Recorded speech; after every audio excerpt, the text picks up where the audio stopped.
संपूर्ण श्री रामचरितमानस के दूसरे एपिसोड में आपने गुरु तथा संत समाज की महिमा का वर्णन सुना। आगामी एपिसोड में श्री राम कथा मर्मज्ञ डॉक्टर कुमार विश्वास जी सत्संग के प्रभाव, नारद जी के सत्संग से वाल्मीकि जी के जीवन में आए परिवर्तन के विषय में चर्चा करेंगे। मंगल भवन मंगलहारी, प्रभु सुदशरथ अजिर बिहारी। जय जय सिया राम।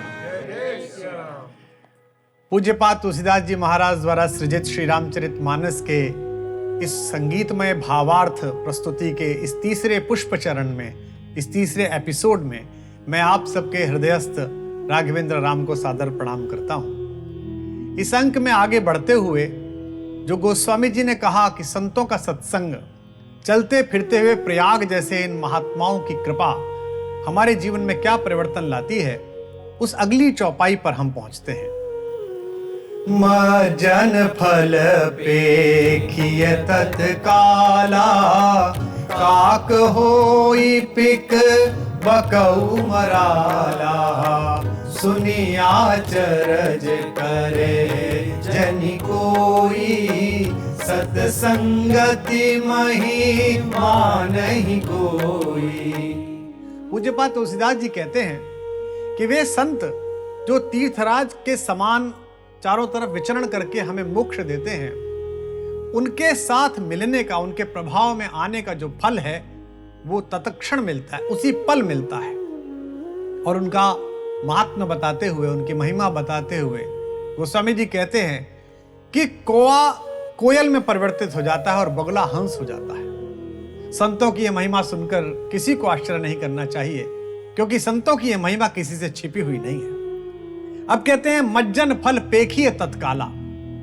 अगर आप उनके आशीर्वादों की, उनके उपदेशों की सरिता में, प्रयाग में अगर स्नान कर लें तो उसका फल तुरंत प्राप्त होता है। यहां संकेत यह भी है, प्रयाग में अगर संगम में आप स्नान करें तो उक्ति है, ऐसा कहा जाता है कि अगले जन्मों में इसका पुण्य मिलेगा। लेकिन अगर संतरूपी प्रयाग के साथ अगर आप सत्संग करें तो उसका फल अभी मिलेगा, तत्क्षण मिलेगा। वो इस समाज में घूमते फिरते हुए तीर्थराज कैसे हैं, उनके मिलने मात्र से आपके अवगुण गुणों में परिवर्तित हो जाते हैं। कहते हैं जो कौवा है वो कोयल में परिवर्तित हो जाता है। कौवा अपनी कर्कशता के लिए विख्यात है, अपने कठोर बोलने के लिए विख्यात है, और कोयल अपनी मृदुता के लिए विख्यात है। वो अपनी कुहू ध्वनि के लिए विख्यात है, उसकी मिठास के प्रति जगत सम्मोहित है। तो अगर आप किसी सत्संगी संत से मिलते हैं, किसी व्यक्ति से मिलते हैं, तो आपकी वाणी में चमत्कारिक परिवर्तन होते हैं। आप उनके साथ मिलने पर ऐसी वाणी बोलने लगते हैं जैसी वाणी वो आप तक पहुंचाते हैं। और बगुला और हंस दो की तुलना की है कि अगर आप बगुला हैं तो आप हंस में परिवर्तित हो जाते हैं। बगुला कैसा है? वो नदी के तीर पर ध्यानस्थ बैठा रहता है, ऐसा लगता है बहुत ध्यान कर रहा है, बड़ा तपस्वी है, लेकिन उसका ध्यान, उसकी सारी चेष्टा एक मछली की हत्या में निहित है। वो एक निरपराध मछली, एक जलचर जो अपना जीवन उस पानी में तलाश रहा है, उसको वो अचानक मार देता है। और हंस किसके लिए? हंस अगर दूध और पानी मिलाकर दे दिया जाए तो दूध पी जाता है और पानी छोड़ देता है, इसलिए उसे नीर क्षीर विवेकी हंस कहा जाता है। तो ऐसा हंस स्वभाव जो आप पालें, वो साधुओं के संपर्क में ही बदलते हैं। अब यह प्रश्न आता है कि क्या स्वभाव सचमुच बदलता है? सदृशम चेष्टते स्वस्या प्रकृतेर ज्ञान वानपि प्रकृतिम यान्ति भूतानि निग्रह किम करिष्यति। अर्थात सभी प्राणियों का अपना एक स्वभाव होता है और वह प्राणी उसी स्वभाव के अनुसार अपना व्यवहार करता है। गोस्वामी जी ने भी लिखा है कि मिटई न मलिन स्वभाव अभंगु। तो प्रश्न उठ रहा है कि जो स्वभाव है वो बदलेगा नहीं तो फिर क्या मतलब हुआ? स्वभाव का मतलब ये है कि जो आपके अंदर का भाव हो। सत्संग उस स्वभाव को परिवर्तन कर देता है। अगर वो नकारात्मक है तो उसको परिवर्तन कर देता है। इसका प्रमाण क्या है? इसका प्रमाण गोस्वामी जी द्वारा रचित अगली चौपाई है। वाल्मीकि नारद घट जोनी, निज निज मुखनि कही निज होनी। जल चर थल चर नभ चर नाना, जे जड़ चेतन जीव जहाना। गोस्वामी जी कहते हैं कि वाल्मीकि जी ने, जो हमारे आदि कवि हैं, महर्षि नारद ने और घटयोनि अगर कुंभ में पैदा हुए अगस्त जी ने अपने अपने मुख से अपने जीवन की कथा कही और स्वयं बताया कि किस प्रकार संतों के सत्संग से उनका जीवन परिवर्तन पा गया। ऐसे ही जल में रहने वाले, पृथ्वी पर चलने वाले और आकाश में उड़ने वाले विविध प्रकार के जड़ चेतन जीवों ने भी संतों की महिमा गाई है।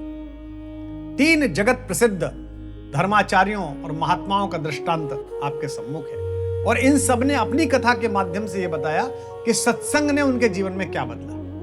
महर्षि वाल्मीकि जी की कथा संक्षेप में अध्यात्म रामायण में यह है जो उन्होंने स्वयं बताया कि मैं बचपन के कुसंग में कुछ व्याधियों के अंतर्गत आ गया था, मैं कुछ कुसंग से प्रभावित हो गया था, लेकिन सप्तऋषियों का सत्संग हुआ, सप्तऋषियों ने मुझे राम का नाम दिया, उनकी कथा दी और उसे गायन के कारण मुझे मुक्ति प्राप्त हुई और मैं भगवत स्वरूप में स्थापित हुआ। नारद जी जो स्वयं दासी पुत्र हैं, भागवत में वेदव्यास जी को अपनी कथा सुनाई है उन्होंने। 4 माह संत का सत्संग मिला, भगवान का नाम मिला और हरि हरि रटते हुए वे आंखों से आंसू जब गिराने लगे तब उनके हृदय में स्वयं श्री हरि का प्रादुर्भाव हुआ। नारद जी ईश्वर को उपलब्ध हुए। इसलिए नारद जी के विषय में अक्सर हमारी भारतीय फिल्म इंडस्ट्री और बहुत सारे इस तरह के लोग उनके बारे में प्रलाप करते हैं, लेकिन नारद जी महर्षि हैं और उनके हृदय में नारायण स्वयं निवास करते हैं। वे भक्ति के पिता हैं, भक्ति उन्हीं से उपजी है, सब तक भक्ति उनके कारण पहुंची है। प्रहलाद हो, ध्रुव हो, सबको भक्ति का मंत्र स्वयं नारद जी ने दिया है। यहां तक कि महर्षि वाल्मीकि को कविता जब उनके मुख से निकल गई तो इस कविता का करना क्या है। क्रौंच पक्षी के वध को देखकर जो मुंह से श्लोक निकला, जो शोक परिवर्तित हुआ, इसका उपयोग क्या कर सकते हैं, यह ज्ञान भी स्वयं नारद जी ने उन्हें दिया कि आप इस कविता का प्रयोग किसी महान चरित्र के उद्घाटन में लगाइए। इसलिए नारद जी पूजनीय है। महर्षि अगस्त्य घटयोनि घड़े से उत्पन्न हुए, सत्संग के प्रभाव से परम ज्ञानी हुए, भगवान शंकर तक उनके पास जाते हैं। स्वयं लिखा है गोस्वामी जी ने, एक बार त्रेता जुग माही शंभु गए कुंभज ऋषि पाई। अगर स्वयं शंकर किसी के पास जा रहे हैं तो सोचिए वो कितना ज्ञानी है। अर्थात आपका जन्म कैसे हुआ है, आपकी गति कैसी हुई है, इससे कोई फर्क नहीं पड़ता। आप सत्संग में हैं, लोगों के पास हैं। आजकल स्टार्टअप के इंक्यूबेशन सेंटर्स बड़े चर्चित हैं। वो सेंटर्स क्या हैं? वहां उसी मोडस ऑपरेंडी के, उसी मेंटलिटी के, उसी तरह के लोग हैं जो स्टार्टअप के चारों तरफ ही सोचते हैं। विश्वविद्यालयों में ही बौद्धिक क्रांति क्यों घटित हुई? क्योंकि विश्वविद्यालयों में वो प्रोफेसर्स, वो पढ़ने वाले स्कॉलर, वे विद्वान हैं जो उसी विषय पर चर्चा कर रहे हैं। जैसे आपका जो पैतृक कर्म है, व्यापारियों के घर में जो बच्चा पैदा होता है उसके अंदर व्यापार कौशल है। जो छात्र धर्म निभाने वाले लोग हैं, सेना में है, पुलिस में है, फौज में है, अर्धसैनिक बलों में है, उनकी जो संतानें हैं बहुधा, सदा नहीं, बहुधा उनकी रुचि ऐसी ही होती है, क्योंकि उसी प्रकार का संग उनके साथ अनवरत है। आप जिस किसी निकाय में, जिस किसी संस्थान में जिस प्रकार की आप प्रवृत्ति रखते हैं, उसी प्रकार के लोग आपके चारों तरफ इकट्ठे होने लगते हैं। सिगरेट पीने वालों को दुनिया के किसी भी कोने में सिगरेट के लाइटर वाला आदमी मिल जाता है।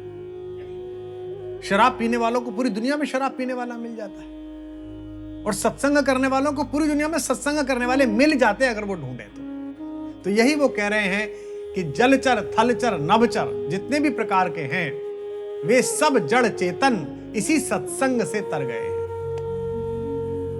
मगरमच्छ तर गया है, गजराज तर गए हैं, संपाति तर गए हैं, उड़ने वाले पक्षी जटायु तर गए हैं। गोस्वामी जी कहते हैं गीत गयो सुरधाम, वो हरिधाम चला गया। परस चरण रज अचर सुखारी, भय परम पद के अधिकारी। जिन्होंने आपके चरणों को सुखपूर्वक ग्रहण कर लिया वे परम पद के अधिकारी हो गए। आगे कहते हैं गोस्वामी जी, मति कीरति गति भूति भलाई, जब जेहि जतन जहां जेहि पाई, सो जानब सत संग प्रभाऊ, लोकहु वेद न आन उपाऊ।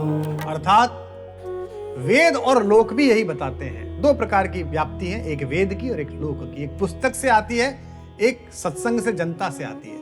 वेद और लोक दोनों यही बताते हैं कि संसार में जड़ चेतन सभी जीवों को जब भी जो बुद्धि, जो प्रसिद्धि, जो सद्गति या जो विभूति मिली, उन सब के पीछे संत सत्संग का प्रभाव है। इनकी प्राप्ति के लिए सत्संग से इतर अन्य कोई उपाय ही नहीं है। जैसे गुरु भी सत्संग है, मित्र भी सत्संग है, बुद्धि, कीर्ति, धन, पद, प्रतिष्ठा, मान, सम्मान जो मिला वो सत्संग के प्रभाव से मिलेगा। और सत्संग कैसे मिलेगा वह भी गोस्वामी जी बता रहे हैं। बिनु सत्संग विवेक न होई, राम कृपा बिनु सुलभ न सोई। सत्संगत मुद मंगल मूला, सोई फल सिद्धि सब साधन फूला। गोस्वामी जी कह रहे हैं कि सत्संग से ही विवेक प्राप्त होगा, जो आनंद और कल्याण का मूल है। हमारे अन्य सभी साधन फूल के समान है और सत्संग का मिलना उनके फल के समान है। और सत्संग की प्राप्ति के लिए राम जी की कृपा परम आवश्यक है, क्योंकि उनकी कृपा के बिना सत्संग सहजता से प्राप्त नहीं होता। बहुत ही अद्भुत बात है। कहते हैं कि यह जो सत्संग है यह भगवान की कृपा के बिना प्राप्त नहीं होगा। आपके जीवन में ऐसे बहुत सारे लोग आए होंगे, अभी भी होंगे, जिनके मिलने मात्र से आप में सकारात्मक परिवर्तन आता है। आप उनसे मिलिए, एकदम आपकी चेतना अच्छी हो जाती है। ऐसे बहुत सारे लोग होंगे जिनके मिलने मात्र से आप में एक नकारात्मक चेतना भर आती है। सत्संग और कुसंग समझना है तो यही एक अंतर है। हमारे यहाँ बहुत सहज तरीके से गांव में एक बात कही जाती है कि बच्चा और जानवर जिसके पास जाकर खुश हो जाए वो सत्संगी है। आपने देखा होंगे घरों में कई लोग ऐसे हैं जो बच्चे को गोद में लेते ही चुप करा देते हैं, और बहुत सारे लोग ऐसे होते हैं बच्चा जिनकी गोद में जाकर रोने लगता है, क्योंकि बच्चे का जो ट्रांसमीटर है, जो भी इसका संप्रेषण यंत्र है जो ईश्वर ने बना के भेजा है, उसके अंदर जो ईश्वर है अभी इच्छा के पाश से मुक्त है। उसकी कोई इच्छा ही नहीं है, उसको कुछ चाहिए ही नहीं। आपके पास बहुत सारी संपत्ति, उसे पता ही नहीं है। आप बहुत सुंदर हो, उसे पता ही नहीं है। आप असुंदर हो, उसे पता ही नहीं है। आप ज्ञानी हैं, आपके पास डिग्री है, उसे पता ही नहीं है। आप बेपढ़े लिखे, उसे पता नहीं है। उसको एक अंदर की त्वदीयता पता है, अंदर की समरसता पता है कि वो गोदी में गया और वो उस स्पर्श का आनंद पहचान लेता है, वो खुश हो जाता है, और किसी किसी स्पर्श की नकारात्मकता पहचान लेता है। तो हमारे सारे प्रयास सत्संग पाने के कैसे हैं? फूल के समान है, और सत्संग का पाना फल के समान है। दुनिया में ऐसा कोई फल नहीं है जो बिना फूल के बना हो। इसका मतलब फूल तो चाहिए ही, सबसे पहले फूल तो खिलना चाहिए। तो जो चेतना में कमल खिलना है, जो चेतना में फूल खिलना है ईश्वर प्राप्ति का, सबसे पहले तो वो खिलना जरूरी है। वो ही नहीं खिला और सत्संग चाहिए तो कैसे मिलेगा? तो गोस्वामी जी कहते हैं कि हमारे सारे प्रयास फूल के समान है और सत्संग की प्राप्ति फल के समान है। 3 शब्द आपने अक्सर सुने होंगे, जिनमें से 2 तो बहुधा सुने हैं, एक कम सुना होगा। एक है कुसंग, एक है सत्संग, और एक है असंग, वो कम सुना होगा। कुसंग है बुरे लोगों के साथ रहना, सत्संग है अच्छे लोगों के साथ रहना। विश्वविद्यालय में, कॉलेज में काम करते समय ऐसे कुछ साथी होते हैं जिनका जो रूम है वहां अच्छे से अच्छा लड़का चला जाए तो वो भी कुछ ना कुछ कुसंग कराता है। और विश्वविद्यालय कॉलेज में कुछ ऐसे बच्चे होते हैं जिनके बुरे से बुरा बच्चा चला जाए तो वो भी इस चक्कर में लग जाता है, यार एग्जाम आ रहे हैं, कुछ परीक्षा आ रही है, कुछ देख लिया जाए। ये सत्संग और कुसंग का साधारण उदाहरण है। लेकिन इसको समझाना कैसे? और फिर है असंग। आपके हाथ पर गंदगी लग गई, कीचड़ लग गई, ये कुसंग है। आपने साबुन लगा के इसे धोया, ये सत्संग है। लेकिन जब साबुन लगा के धोया तब भी हाथ तो नहीं है, तब भी हाथ पे साबुन लगा हुआ है, तो साबुन लगे हाथ से खा थोड़ी सकते हो। जब आप कुसंग और सत्संग से बाहर खड़े होकर स्वयं के संग रहना सीख जाएंगे तब असंग घटित होगा, वही ईश्वर प्राप्ति होगी, वही भगवान का जो ब्रह्म कमल है वो आपकी चेतना में खिलेगा। सत्संग के लिए दूसरे व्यक्ति की आवश्यकता है, असंग होने के लिए दूसरे व्यक्ति की आवश्यकता नहीं है। इसलिए जो भी सत्संगित होने के लिए भीड़ ढूंढ रहा है वो सत्संगी नहीं है। प्रयास है, अच्छी बात है, वो जा रहा है उस रास्ते पर। ऐसा नहीं है कि आपको सीधे मिल जाएगा असंग। असंग मिलने में बहुत दुर्लभ है, बहुत मुश्किल है। इसलिए संत असंग भाव से रहता है। हिमालय की गिरि कंदराओं में तपस्या कर रहे वे तमाम संत, वे सभी सिद्ध पुरुष जो अकेले किसी गुफा में रह रहे हैं, जो कुछ कंदमूल वनस्पति मिल रही है खा रहे हैं, ना तो वो टीवी पे आने हैं, ना उनका कोई इंटरव्यू होना है, ना उनका कोई मठ मंदिर है। संप्रदाय अवश्य है उनका। 12 वर्ष में एक बार कुंभ के समय उतरेंगे, अपने अखाड़े में जाएंगे और लौट आएंगे। और यह भी आश्चर्य की बात है कि अभी कुंभ में लाखों लाख साधु इकट्ठे हुए, 4.5 लाख नागा बाबा इकट्ठे हुए। क्या आपने कभी किसी नागा बाबा को हवाई जहाज में, ट्रेन में, बस में, सड़क पर आते जाते हुए देखा? ये लोग कौन है? ये पूरे समय कहां है? ये 4 साल कहां है? ये अगली बार सिंहस्थ में मिलेंगे आपको। ये कैसे पहुंचेंगे सिंहस्थ तक? हाईवे पे कभी आपने इनका जत्था नहीं देखा? आपने कभी सोचा इस विषय में? कभी सोचिए कि हिंदुस्तान की, भारत की जो संत परंपरा है, ये जो सिद्धों की परंपरा है, कितनी अद्भुत है कि एक कुंभ में लाखों लाख साधु पहुंचते हैं, पर ये साधु कभी आपको नगर में दिखाई नहीं देते। वर्षों वर्ष गिर कंदराओं में तपस्या, उन्हीं गिर कंदराओं के मार्गों से चलते हुए, प्रकृति से सहकार रचते हुए, प्रकृति के पशुओं को उनका अलग जो स्थान है वो देते हुए और अपना स्थान उनसे मांगते हुए वो उस कुंभ में पहुंच जाएंगे। और कुंभ के समापन के बाद वहां जो ढांचे खड़े हुए हैं उनमें समय लगेगा हटाने में, लेकिन कुंभ समाप्त हुआ अगले दिन आपको नागा बाबा नहीं दिखेगा और पूरे कुंभ में आपको लाखों नागा बाबा दिखे। ये कहां गए? तो यह संत परंपरा है।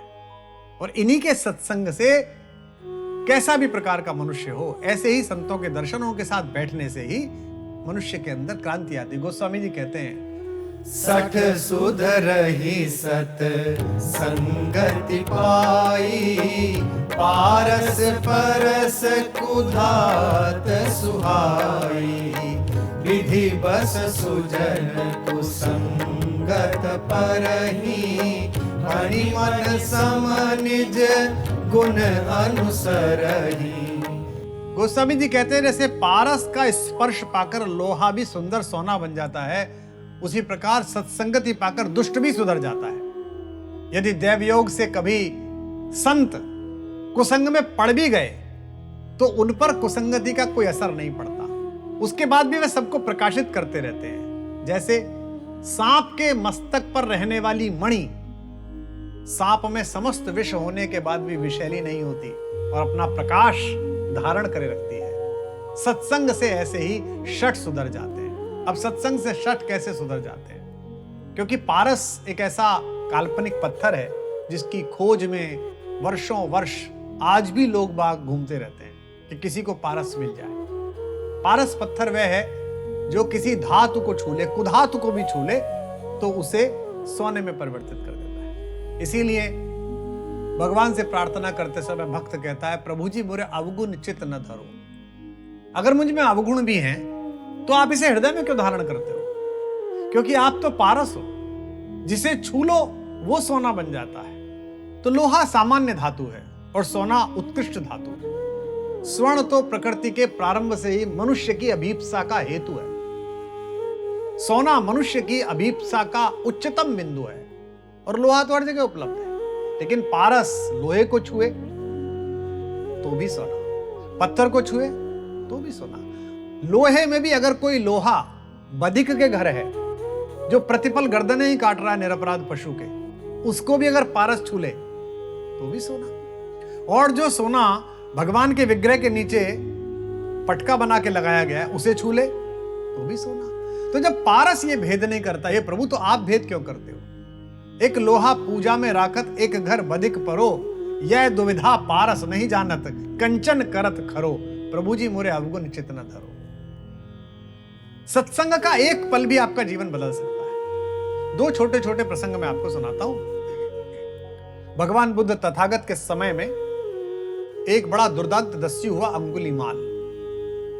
वो उस मार्ग से निकलने वाले लोगों को मारता था, बहुत शक्तिशाली था, हिंसक था और जितने लोग मारता था उनकी एक अंगुली काटकर उसे माला में पिरो लेता था और उन अंगुलियों की माला पहनता था। भगवान बुद्ध अपना प्रवास कर रहे थे। उन्होंने दोपहर के समय वहां के राजा से कहा कि आपके राज्य में बहुत समय हो गया, अब मैं अगली दिशा में जाना चाहता हूं। राजा ने कहा कि ठीक है तथागत, कल सुबह चले जाना, क्योंकि यह समय ठीक नहीं है। अगर कल सुबह चले जाना इतना ही कहा होता तो बुद्ध कहते ठीक है, और उन्होंने कहा समय ठीक नहीं है। तो बुद्ध ने पूछा क्यों? तो राजा ने कहा कि जिस मार्ग से आप जाने वाले हैं वहां अंगुलीमाल नामक एक दुर्दांत दस्यु रहता है, और वो किसी को नहीं छोड़ता है। वो मार देता है और उंगली की माला बना लेता है। बुद्ध ने कहा अगर तुम ना बताते तो संभवतः मैं कल जाता, पर अब तुमने बता दिया है तो फिर तो आज ही जाऊंगा, क्योंकि अगर मैं डरा तो फिर मेरा उपदेश देना व्यर्थ है। जीवन भर बुद्ध के साथ छाया की तरह चलने वाले उनके परम प्रिय शिष्य और उनके भाई आनंद भी उस दिन उनके साथ नहीं गए। जैसे कहते हैं ना, जब छाया भी साथ छोड़ दे, बुद्ध अकेले गए। अंगुलीमाल ने दूर से देखा, पर्वत के कोने पे बैठे हुए कि अकेला आदमी आ रहा है, तेजस्वी, दूर से आभा निकल रही है। पहले तो आभा ने प्रभावित किया। जो संतों को देखते ही हाथ जुड़ जाते हैं, ये कैसे जुड़ जाते हैं? उनकी आभा आपको खींचती है। फिर जब निकट आ गए तब अंगुलीमाल ने ललकारा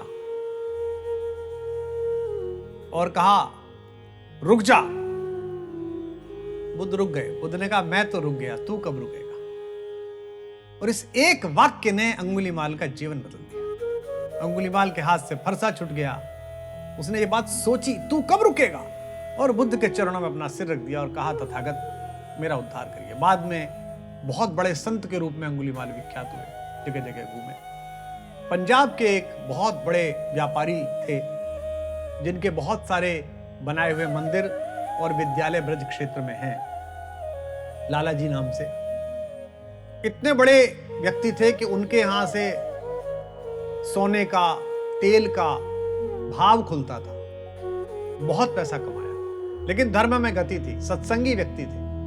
जब 50 वर्ष के हो गए, वानप्रस्थ में आए, बेटे कार्य संभालने लगे। पहले जल्दी विवाह हो जाते थे तो ज्यादा समय साधु संतों के संपर्क में देने लगे। 25 साल तक ऐसे ही जाते रहे, वृंदावन चले गए, आ गए, मथुरा आ गए, चले गए, लेकिन कार्य देखते रहे। 75 जब हुए तो मन में आई कि अब संन्यास ले लो। बेटों से बात की तो जैसा बेटों का मन होता है कि पिताजी इस चक्कर में मत पड़िए, सन्यासी हो, काम छोड़ दीजिए, पर घर में रहिए। सबसे बात की, सबने यही कहा। साधु संत आए, उनसे बात करें तो वो कहें हाँ लाला जी बिल्कुल ले लो। मन में उहापोह चलता रहता था। मैं जो आपसे कह रहा हूं, सत्संग और साधुता के लिए जरूरी नहीं कि वो जो वस्त्र धारण कर रखा हो वही साधु है, वही सत्संगी है। कोई भी आपके जीवन में साधु का रूप लेके आ सकता है, सामान्य रूप लेके आ सकता है। पंजाब के पुराने मकान जिन्हें पता हो, हवेलियां पता हो, उनमें छत पर शौचालय होते थे। सेठ जी सुबह ही सुबह नित्य नैमित्तिक कर्म के लिए गए हुए थे। हाथ में सोने का कड़ा, गले में सोने की चेन, दूसरे हाथ में सोने की एक घड़ी, हाथ में बहुत सारी अंगूठियां। गए और वहां से अंदर भी यही सोच रहे थे क्या करूं, सन्यास लूं न लूं, सन्यास लूं न लूं। बाहर निकले, हाथ धोए नल पर, तो तब तक सफाई कर्मचारी एक माताजी आ गई, जो सफाई आदि के लिए उस समय में ऐसी व्यवस्था होती थी, दुर्भाग्य है। वो आ गई, उनको आगे जाना था, निकलना था। उन्होंने लाला जी से कहा लाला जी इधर हो जाओ। लाला जी बीच में खड़े हुए सुन ही नहीं रहे। 2-3 बार कहा, लाला जी ने नहीं सुना। अब उस माता ने लाला जी से कहा लाला कब तक सोचेगा, एक तरफ हो जा। लाला जी ने उसे देखा, लाला जी की आंख से आंसू बहे, गले की माला निकाली, हाथ की चेन निकाली, अंगूठियां निकाली, घड़ी निकाली और माई के चरण में कहा मां तू मेरी गुरु। जीने से उतरे और सड़क पर पैदल चलने लगे। पूरा गांव भागा, लाला जी कहां जा रहे हैं। लड़का पीछे से आया, बोले नहीं। किसी को कभी बस दिलाई थी, वो बस वाला पीछे से आया, उसने कहा लाला जी कहां जा रहे हैं? बोले आगे मैं तो मथुरा जा रहा हूं, वृंदावन। बोले मैं भी उधर ही जा रहा हूं। बोले चल तेरे साथ चलता हूं। वो छोड़ गया। लाला जी पूरे जीवन घर नहीं लौटे। तो जैसे ये कहते हैं कि भाई सज्जन व्यक्ति अगर दुर्जनों के संपर्क में आ जाए तो क्या वो दुर्जन नहीं बन जाएगा? नहीं बनेगा। पूज्यपाद गोस्वामी जी कहते हैं कि एक विषैला सर्प जो विष की खान है, जिसके जरा से दंश मारने से व्यक्ति मर सकता है, उसके मस्तक में जो मणि होती है वो इस विष के इतने समीप रहने के बाद भी अपना गुणधर्म नहीं छोड़ती, अपना प्रकाश नहीं छोड़ती। जैसे ही वो सर्प में से निकाली जाती है मणि, वैसे ही उसमें से वही प्रकाश फूटता है जो किसी की अंगूठी में फूटेगा या किसी के मस्तक पर लगे हुए मुकुट में आएगा। एक और महाकवि रहीमदास जी कहते हैं, जो रहीम उत्तम प्रकृति का करी सकत कुसंग, चंदन विष व्यापत नहीं लपटे रहत भुजंग। जो चंदन है, जो खुशबू का, जो सुगंध का प्रतीक है, उसके चारों तरफ कितने प्रकार के सांप लिपटे रहते हैं, लेकिन उसके बाद भी वही रहता है। अगली चौपाई पर चलते हैं। विधि हरिहर कवि कोविद बानी, कहत साधु महिमा सकुचानी। सोमोसन कही जात न कैसे, साक बनिक मणि गुण गण जैसे। कहते हैं कि संतों की महिमा का वर्णन तो स्वयं ब्रह्मा जी, श्री हरि विष्णु जी और भगवान शंकर अर्थात महेश से, कवियों से और पंडितों से नहीं हुआ, उनकी वाणी तक संकोच में आ गई। और विनम्रता देखिए महाकवि की, कि वे कहते हैं कि मेरी स्थिति तो ऐसे हो गई है जैसे कोई शाक बेचने वाला, सब्जी बेचने वाला, उससे आप मणियों का गुण पूछने लग जाएं, उनके विषय में जानना शुरू कर दें। अमित न जाए बखानी। कहते हैं यह विनम्रता शब्दों की है, यह विनम्रता अपनी सीमाओं की है। इसीलिए ईश्वर के लिए हमारे यहां शब्द आता है नेति। दरअसल हमारे ज्ञान की और हमारे अनुमान की सीमा बहुत छोटी है। जब तक वेनिस नहीं गए थे तब तक यह समझ में नहीं आया कि पानी में शहर कैसे होता होगा। बहुत बुद्धि लगाई कि पानी में कैसे होता होगा, पूरा शहर पानी में कैसे होगा, फिर एक दूसरे से जुड़ा कैसे होगा, फिर इतने बड़े बड़े मकान और महल कैसे खड़े हुए हैं। वेनिस गए तो समझ में आई कि कैसे खड़े हुए। जब तक आप निकलते नहीं है, कहां से? अपने अंदर से। कुंवर बेचैन जी की पंक्तियां हैं, हंसते गाते फूलों को ही जग की आंखों का प्यार मिला, अंधियारे में जलने वाले हर दीपक को सत्कार मिला, जो अपने से बाहर आया उसको सारा संसार मिला, जिसने मरना सीखा उसको ही जीने का अधिकार मिला। तो जब आप अपने से बाहर आते हैं, इसलिए हमारे एक शब्द है कूप मंडूक। एक नदी का मेंढक गलती से उछलता हुआ नदी के पास के कुएं में गिर गया। वहां कुएं के मेंढक मिले, उन्होंने कहा कहां से आ रहे हो भैया? बोले नदी से। नदी क्या होती है? वो तो पैदा ही अंदर हुए थे और उनके फोरफादर भी अंदर ही पैदा हुए थे, पूर्वज, वो भी वहीं दिवंगत हुए थे, तो उन्हें तो वो तो बाहर कभी निकले ही नहीं थे। उन्होंने कहा नदी क्या होती है? बोले ऐसे ही जल का एक स्रोत होता है। तो उनमें जो सबसे बलिष्ठ मेंढक था उसने अपने हाथ फैलाए, बोले इतनी बड़ी होती है? बोले नहीं। उसने एक छलांग लगाई, बोले इतनी बड़ी होती है? बोले नहीं। उसने एक बड़ी छलांग लगाई, इतनी बड़ी होती है? बोले नहीं। उसने कुएं की इस परिधि से लेकर उस परिधि तक पूरी छलांग लगाई, बोले इतने बड़े होते? नहीं नहीं, इससे बड़ी होती। बोले इससे बड़ा तो कुछ होता ही नहीं है। और सबने मिलकर उसे मार दिया। इसे कहते हैं कूप मंडूक, कुएं के मेंढक, उतना ही पता है। दुआ पढ़ते हैं। बंदहु संत समान चित, हित अनहित नहीं कोई, अंजलिगत शुभ सुमन जिमी, सम सुगंध कर दोई। गोस्वामी जी कहते हैं कि जिस प्रकार अंजुलि में रखा हुआ फूल बिना इस बात की चिंता किए कि किस हाथ ने उसे डाल से तोड़ा और किसने उसे संभाल कर रखा, दोनों ही हथेलियों को समान रूप से सुगंधित कर देता है, वैसे ही संत भी मित्र और शत्रु का भेद न करके सभी का परम कल्याण करते हैं। ऐसे समान चित संतों को मैं प्रणाम करता हूं। कितनी अद्भुत बात है। संत के लिए शत्रु और मित्र का भेद नहीं है, उनका चित सबके लिए समान है। मनुष्य और पशु के बीच भेद नहीं है। हमारे महाराष्ट्र के संत नामदेव जी, इनके विषय में आपने सुना होगा। संत थे, गांव के बाहर बैठे हुए थे, भिक्षा से कुछ आटा लाए थे। सोचा संध्या के समय कि भगवान को भोग लगाने के लिए कुछ खाना बना लेता हूं। तो 4 लकड़ियां रखी और रोटी बनाने लगे। पानी नदी से ले लिया। एक कोई गृहस्थ महिला देख रही थी दूर से कि एक साधु भोजन बना रहा है। उन्हें लगा कि ऐसे कैसे रोटी खाएंगे ये, तो वो एक छोटे से पात्र में घी रख गई। महाराज घी, ठीक है, रख गई। अब रोटी बनाकर रखी एक पत्थर के ऊपर, एक कुत्ता आया और उठा के ले गया। अब यहां से संतत्व प्रारंभ होता है, समभाव प्रारंभ होता है। दिन भर की भूख से आकुल, उदर पूर्ति के लिए प्रयासरत, जीवित रहने के लिए प्रयासरत, भगवान की भक्ति के लिए प्रयासरत और भगवान को भोग लगाने के लिए प्रयासरत एक संत, उसने उसको कुछ कहा नहीं। वो जो घी रखा हुआ था उसे याद आया घी भी रखा है। उन्होंने घी उठाया और कुत्ते के पीछे चले, बोले प्रभु आप भोग तो लगा रहे हो लेकिन ये भी तो दूसरे का दिया हुआ है, भिक्षा में ये तो लेते जाओ, पहले इस पे घी तो लगा लो। उन्हें लगा कि मैंने तो भोग लगाने के लिए पहली रोटी रखी थी, इसका मतलब भगवान स्वयं लेने के लिए आ गए। यानी कि एक पशु में ईश्वरत्व की स्थापना करने का जो काम है, यह संत का स्वभाव है, यही संत का लक्षण है। ऐसे परम उपकारी संतों के लिए गोस्वामी जी आगे कहते हैं, संत सरल चित जगत हित, जानि स्वभाव स्नेहु, बाल विनय सुनि करि कृपा, राम चरण रति देहु। अर्थात संतों का सरल हृदय जगत हितकारी होता है।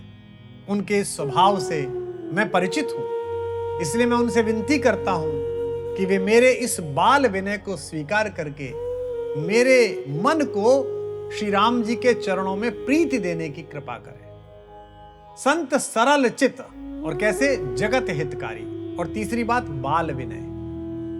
सरल चित, सरलता कुटिलता को पहचान नहीं पाती है, कुटिलता सरलता को पहचान लेती है। कुटिल लोग अक्सर पहचान लेते हैं कि सरल आदमी, इसका मूर्ख बनाया जा सकता है, लेकिन सरल आदमी नहीं पहचान सकता। जिनकी भी जेबें कटी हैं, जिनका भी सामान लेकर लोग भागे हैं, स्टेशन पर जिनके साथ जहर खुरानी हुई है, उनसे सदा पूछिए, वो यही कहते हैं, अजी हमने तो भरोसा किया, हमें लगा ये क्या करेंगे। ये क्या है? ये सरलता है। और जिसने वो प्रयास किया है, वो सबसे पहले ऐसे आदमी को ढूंढता है कि कौन सबसे सरल है, कौन ऐसा है जो सतर्क नहीं है, उसको ढूंढता है। तो वे सरल चित्त हैं और जगत हितकारी हैं।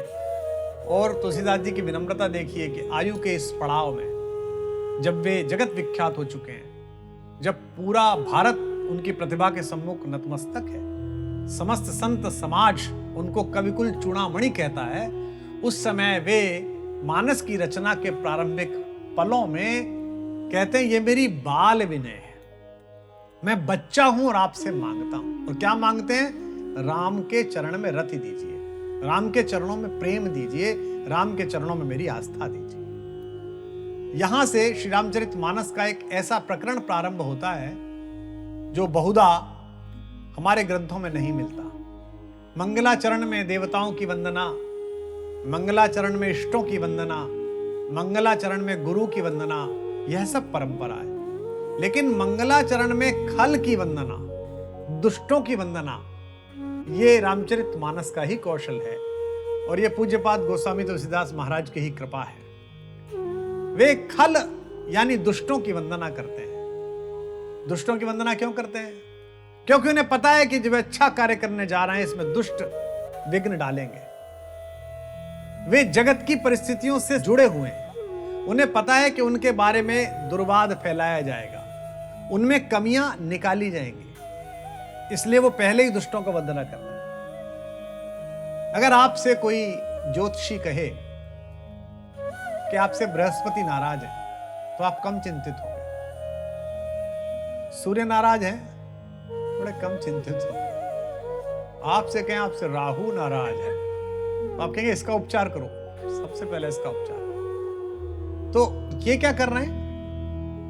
वे उन सब लोगों को पहचान कर पहले से ही उनकी वंदना कर रहे हैं। गोस्वामी जी ने कहा, महिमा मृगी कौन सुकृतिन की, खल बच विशिखन बांची, एक जगह कहा है जो महिमा रूपी मृगी है अर्थात हिरणी है, वो दुष्ट लोगों के वचन रूपी बाणों से कब बची है। तो उन सब की वंदना करते हैं। बहुधा श्री रामचरितमानस के पठन के दौरान बहुत सारे मित्र ये बात कहते हैं कि गोस्वामी जी ने दुष्टों की वंदना क्यों की, संतों की कर ली, देवताओं की कर ली, काफी है, पर्याप्त है। लेकिन क्या अच्छा है ये कैसे पता चलेगा? जब बुरा उपलब्ध हो। अच्छा बुरा, सुंदर कुरूप, ये सब एक दूसरे पर आश्रित है, अन्योन्याश्रित है। सभी सुंदर हैं, सभी की भाषा अच्छी है, लेकिन तभी पता चलेगा जब दूसरी कम सुंदर भाषा वाला व्यक्ति वहां बैठा हो। सभी के वस्त्र अच्छे हैं, लेकिन दूसरा कम अच्छे वस्त्र वाला बैठा हो तो पता चलेगा कि आप अच्छे लग रहे हैं, क्योंकि अच्छा बुरा, भला बुरा, यह सब तुलनात्मक है। तो गोस्वामी जी खल वंदना के माध्यम से आपको एक दृष्टि दे रहे हैं कि क्या त्यागना है और क्या ग्रहण करना है। वे खल के स्वभाव से हमें परिचित करा रहे हैं। इसमें खल की वंदना नहीं है, और जिनको भी यह लगता है कि वे व्यंग कर रहे हैं, वो मजाक उड़ा रहे हैं, ऐसा भी नहीं है। रामचरितमानस जैसे पवित्र ग्रंथ की रचना में गोस्वामी जी अपना समय, अपनी सर्जना का बल, अपना सात्विक तेज किसी परिहास या उपहास के लिए व्यर्थ करेंगे, यह हम मानने को तत्पर नहीं है। उन्होंने खल वंदना केवल इसलिए की है ताकि हमको पता चल सके कि खल ऐसे होते हैं, दुष्ट ऐसे होते हैं, और अगर इस दुष्टता का एक भी पल हमारे अंदर है तो हम उसे त्यागें। बहुरी बंदी खल गन सति भाए, जे बिनु काज दाहिने उबाए, परहित हानि लाभ जिनके रे, उजरे हर्ष विषाद बसेरे। स्वामी जी कहते हैं अब मैं सच्चे भाव से, ऐसे ही नहीं, सच्चे भाव से दुष्टों की वंदना करता हूं, जो बिना किसी कारण से अपना हित करने वालों का अहित करते हैं, जो दूसरों की हानि में अपना लाभ देखते हैं। संत समान चित्त हैं, लेकिन खल का स्वभाव, मित्र शत्रु और जिसके साथ कोई संबंध ना हो उसके प्रति भी अकारण क्रोधित हो जाते हैं। जो खल होते हैं वो अपना हित चाहने वालों को भी अहित करते हैं। जो दुष्ट स्वभाव का सर्प होता है उसे सही जगह उठाकर धरने वाले का भी अहित करता है। तो अहित क्यों करते हैं? उसका प्रयोजन क्या है? वे निष्प्रयोजन कोई कार्य नहीं कर रहे, उनका प्रयोजन निजी प्रसन्नता है। ऐसे बहुत सारे लोग मिलेंगे आपको जिनका कोई पर हित हानि लाभ जिन केरे, उजरे हर्ष विषाद बसेरे। अगर कोई बस गया तो उन्हें विषाद होगा, दुख होगा। कोई उजड़ गया उन्हें बहुत खुशी होगी। अक्सर आपने देखे होंगे, आप उनसे मिले नहीं हैं, आपका उनसे परिचय नहीं है, उनका हित अहित आपके होने से निष्प्रभावी है, पर वो आपकी आलोचना में और आपके अमंगल में लगे रहेंगे 24 घंटे। ऐसे जो खल हैं उनकी वंदना गोस्वामी जी करते हैं। अब इनका विस्तृत वर्णन गोस्वामी जी अगली चौपाई में करेंगे। हरि हर जस राकेश राहु से, पर अकाज भट सहस बाहु से, जे पर दोष लखहि सहसाखी, पर हित धित जिन्ह के मन माखी। गोस्वामी जी कहते हैं कि जो खल हैं, जो दुष्ट हैं, ये हरि और हर अर्थात विष्णु जी और शंकर जी अर्थात राम जी और महेश, इन दोनों के यश रूपी पूर्णिमा के चंद्र के लिए राहु के समान है। ये दूसरों का बनता हुआ कार्य बिगाड़ने के लिए सहस्त्रबाहु के समान महावीर है। दूसरों के दोष को देखने के लिए मानो इनके पास सहस्त्र आंखें हैं। ये दूसरों के हित में उसी प्रकार विघ्न डालने के लिए तत्पर हैं जैसे घी में पड़ी हुई मक्खी घी का यश बिगाड़ देती है। हरिहर की यश कथा इनको स्वीकार नहीं, जैसे राहु को चंद्रमा का बढ़ता हुआ स्वरूप प्रिय नहीं है। और देखिए राहु पूर्ण चंद्र को ग्रसता है। वक्र चंद्र ग्रही गसे न राहु, अगर आधा हो टेढ़ा हो तो उसे नहीं ग्रसता। यानी कि आप सीधे हैं, पूरे हैं आप, तो आपको ग्रसेगा। आधे अधूरे चंद्रमा को राहु नहीं ग्रसता। चंद्रमा किसका प्रतीक है? चंद्रमा आनंद का प्रतीक है, चंद्रमा शांति का प्रतीक है, चंद्रमा अमृत वर्षा का प्रतीक है। जो जगत मात्र को अपनी अमृतमयी किरणों से भरकर आनंद का संचार करता हो, वह चंद्रमा है। जो सूर्य की अनुपस्थिति में सूर्य के उत्तरदायित्व को ग्रहण करता हो, वह चंद्रमा है। वह कौन है? वह संत है। संत को प्रकाश किससे मिला है? ईश्वर से। ईश्वर क्या है? सूर्य। हम किसकी कथा कर रहे हैं? सूर्यवंशी की, जो उनके परिवार का ही प्रतीक है। ईश्वर से जो प्रकाश संत को मिला, वो संत आप सब तक पहुंचाता है। तो जो हर की कथा है संतों के माध्यम से, उसको ग्रसने के लिए यह राहु सदैव तत्पर है। भगवान की कथा सुनकर हमारे मन में आनंद की हिलोर उठती है, खल इसमें विघ्न डालता है। हमारे आह्लाद को ग्रसने वाले बहुत हैं, और यह सामान्य प्रक्रिया है। यह चाहे त्रेता में हो, चाहे द्वापर में हो, चाहे इस कलयुग में भी हो। विश्व की राजनीति में ऐसे बहुत सारे देश हैं जिनकी एकमात्र चिंता स्वयं के जय पराजय की नहीं है, स्वयं के उत्थान पतन की नहीं है, ये पड़ोसी प्रगति कैसे कर रहा है इससे। तो जिनके अंदर भी यह ईर्ष्या है, हमारे परिसरों में, चाहे वो किसी भी प्रकार के परिसर, ऐसे बहुत से लोग आपको मिलेंगे जिनका मूल गुण कर्म ही निंदा है। आलोचना नहीं कह रहा, क्योंकि आलोचना सही शब्द है, उसे हमने रूढ़ बना दिया। आलोचना का तो मतलब होता है किसी भी वस्तु को लोचन के पास लाकर देखना। उसमें गुण भी हो सकते हैं, दोष भी हो सकते हैं, अवगुण भी हो सकते हैं, लेकिन जो केवल अवगुण देखता है वह खल है। और दूसरे के छोटे से गुण को भी जो हिमालय के बराबर बनाकर देखता है, वो संत है। परगुण परमाणुन पर्वती कृत्य नित्यम, दूसरे के परमाणु के समान गुण को पर्वत करके जो देखता है, वो संत है। ऐसे बहुत लोग देखे होंगे आपने जिनके मुंह से किसी की प्रशंसा ही नहीं निकलती, वे खल है। और ऐसे बहुत लोग देखे होंगे जो आपकी थोड़ी सी बात पर बहुत प्रशंसा करते हैं, उनके अंदर एक संत है। उनसे मिलने पर आपको कितनी प्रसन्नता होती है। आप पहुंचे, उन्होंने कहा बहुत अच्छे लग रहे हो आज तो, और कैसे आपको देख के बड़ी खुशी हुई, आपको लगता कितनी अच्छी बात। कहते हैं कि दूसरे का कार्य बिगाड़ने के लिए ये लोग सहस्त्र बाहु, यानी कि 10,000 हाथ का उत्साह लेके काम करते हैं। जो शरीर पर विस्फोटक बांधकर आस पड़ोस के 10-20 लोगों को मारने के लिए उत्सुक है, वो खल है। हम मर जाएं, लेकिन ये जरूर मर जाएं, ये क्या बात हुई?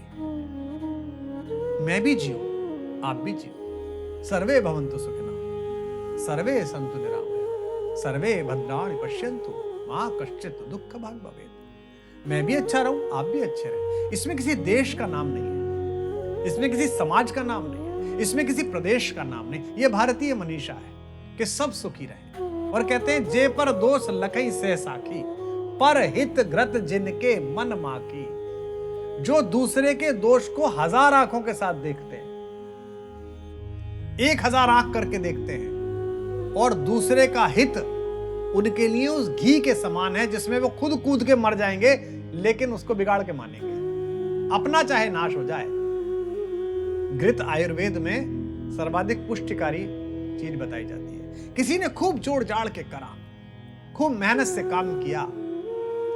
आपने अक्सर ऐसे उपद्रवी लोग देखे होंगे कि कॉलोनी में, गांव में किसी की बड़ी पुरुषार्थ से, बड़ी मेहनत से कमाई हुई गाड़ी खड़ी हुई है और उस पर वो किसी पत्थर से लकीर खींच जाए, उन्हें कोई आनंद नहीं मिलना, उन्हें उस गाड़ी का सुख नहीं मिलेगा अंदर बैठने का।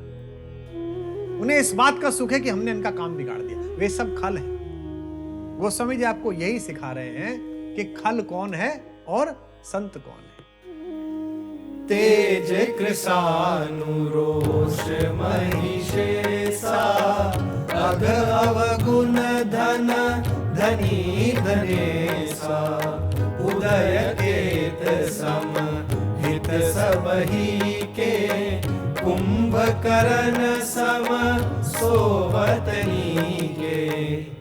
गोस्वामी जी कहते हैं दूसरों को जलाने वाला ताप देने में जो अग्नि के समान है, जिनका क्रोध यमराज के समान है, जो पाप और अवगुण के रूप में इतने धनी हैं कि कुबेर के समान हैं, जिनका बढ़ना सभी के हित नाश करने वाले केतु अर्थात पुच्छल तारे के समान है, जिनका कुंभकर्ण के समान सोते रहना ही जगत के लिए हितकारी है, मैं ऐसे खलों को प्रणाम करता हूं, मैं ऐसे दुष्टों को प्रणाम करता हूं।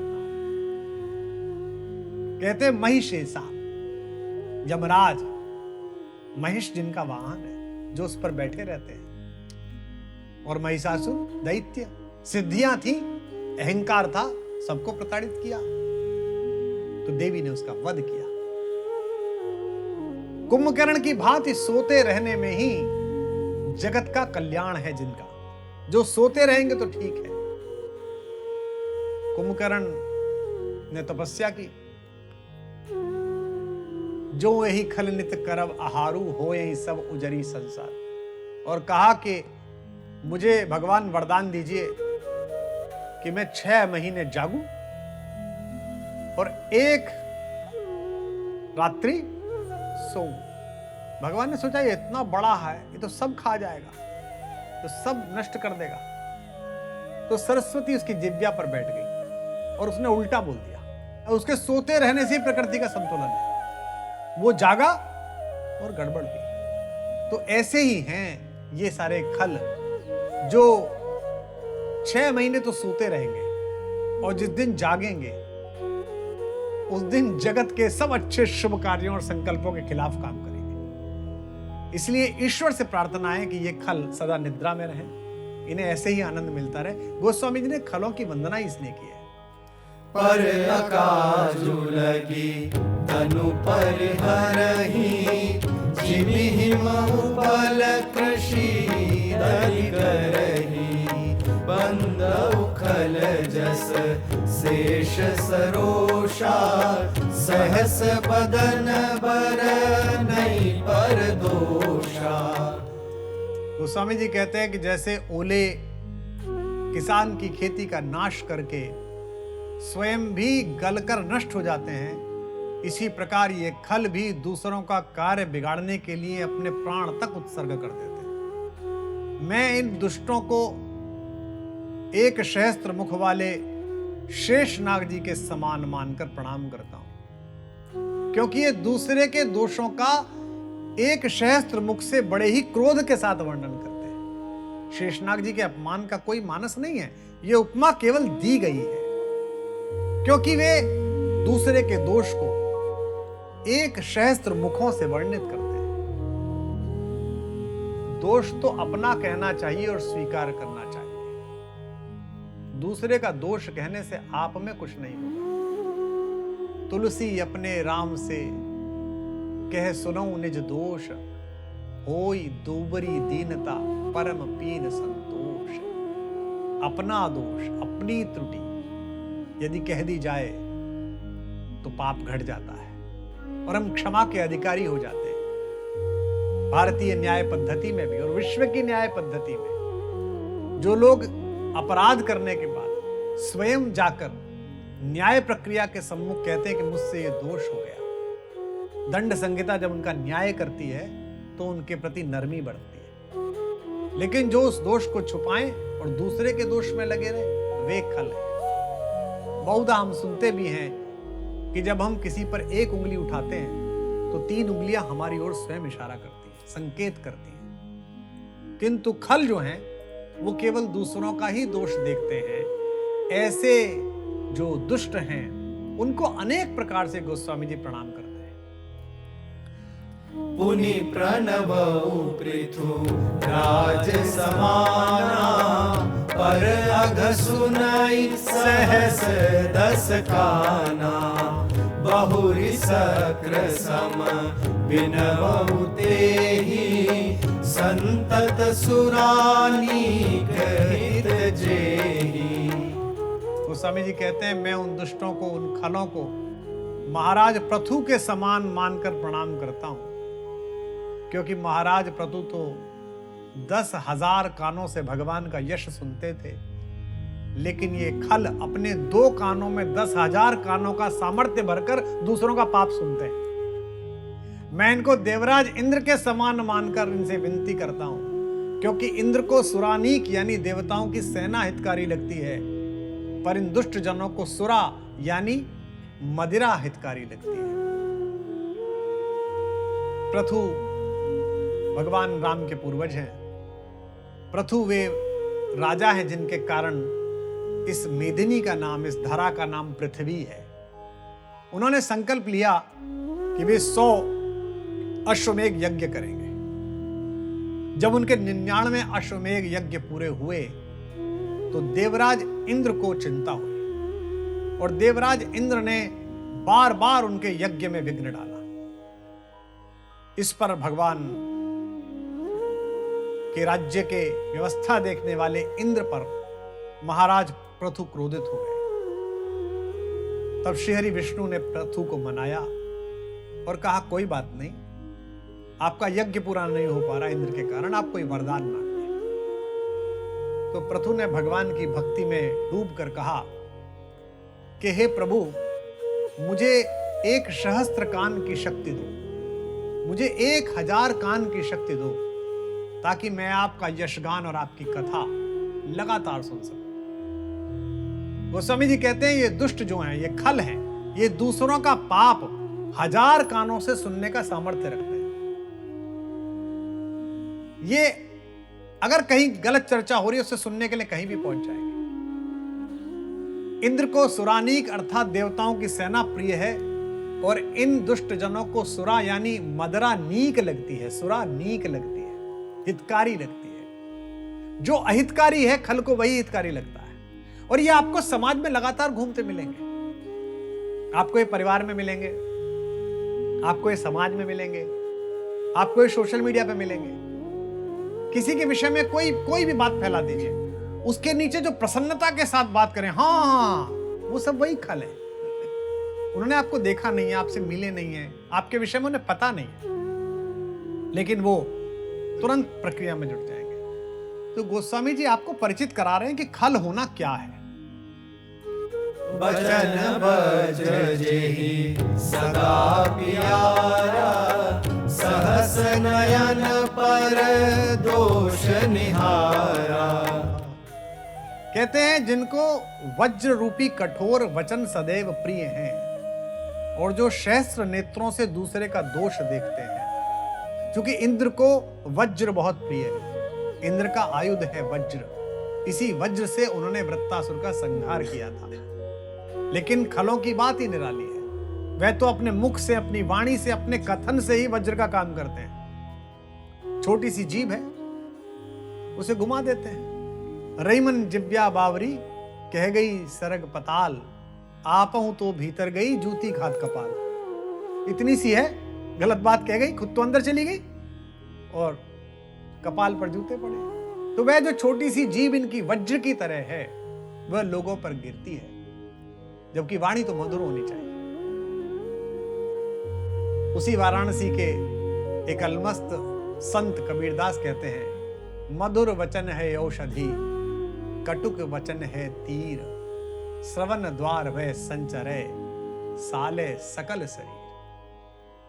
अर्थात मधुर वचन औषधि के समान होते हैं और कटु वचन तीर के समान होते हैं, जो हमारे कानों के द्वारा प्रवेश पाकर हमारे शरीर को बेधते रहते हैं, कष्ट पहुंचाते रहते हैं। ये जो खल हैं, इनके वचन वज्र के समान कटु हैं।